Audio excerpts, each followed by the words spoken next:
इमाम ज़ुरक़ानी ने इतना खूबसूरत वाक़या लिखा हुजूर के जमाल का कि रूहों तक जो है वो करार पहुंचता है। फरमाते हैं कि एक दिन हुजूर सैर करने के लिए बाहर तशरीफ ले गए। एक काफिले ने वहां पड़ाव किया हुआ था और उनके ऊंट चल रहे थे, तो हुजूर को एक सुर्ख रंग का ऊंट पसंद आ गया। उलमा से पूछिए कि अरब में सुर्ख रंग के ऊंट की अहमियत क्या है। जिस तरह आपके यहाँ अच्छे मॉडल्स की गाड़ियां होती हैं और आप कहते हैं कि नहीं फलां गाड़ी तो फलां गाड़ी है, तो उनके जमाने में सुर्ख रंग का ऊंट तो एक निशान था इज्जत का। तो सुर्ख रंग का एक ऊंट हुजूर को आया पसंद।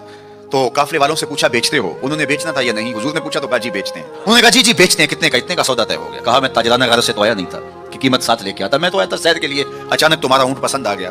अगर तुम मेरे पे एतबार करो तो ऊंट दे दो और मैं अपने शहर जाके इसकी कीमत बेच देता हूँ। उन्होंने कहा कोई इतराज नहीं है। हुजूर ने ऊंट पकड़ा, चल दिए। जब तक हुजूर जाते दिखाई देते रहे वो देखते रहे, और जब हुजूर नजरों से ओझल हो गए तो दिलों पे हाथ रख के खड़े हो गए। फिर थोड़ी देर के बाद सकते से बाहर आए और एक दूसरे से पूछने लगे कि यार तुम जानते हो इसे?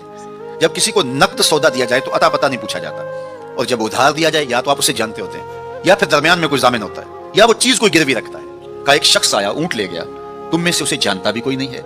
यार किसी ने पता पूछ लिया होता, उसने शय गिरवी कोई नहीं रखी, कोई जामिन भी नहीं दिया।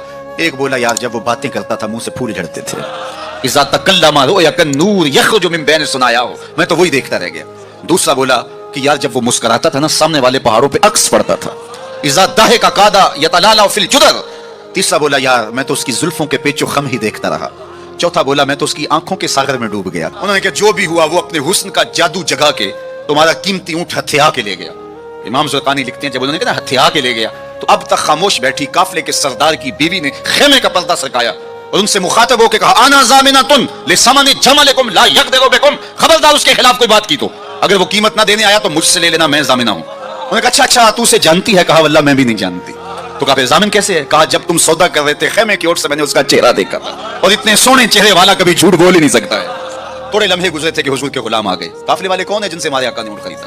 कहा कि हम हाजिर हैं। कहा ये खजूरें तुम्हारी ज़ियाफत के लिए बेची और ये रही आपकी कीमत। उन्होंने कहा कीमत बाद में लेंगे, हमें तो लगता है खुद बिक गए हैं, हमें उस प्यारे का डेरा बताओ। कहा वो खजूरों के झुंड दिखाई देते हैं वही प्यारे का डेरा है। इस वफद का नाम था वफद तारिक। इमाम ज़ुरक़ानी लिखते हैं सारा कबीला उठा और जाके हुजूर के कदमों में बैठ गया, तेरी तक के अदामा में मुरीद हो गया। अगर किसी से इसलिए प्यार किया जाता है कि वो सोना बड़ा है तो फिर हुजूर से प्यार करें। अल्लाह अकबर, जहां हुस्न भी पानी भरता है और इश्क भी गुलामी करता है।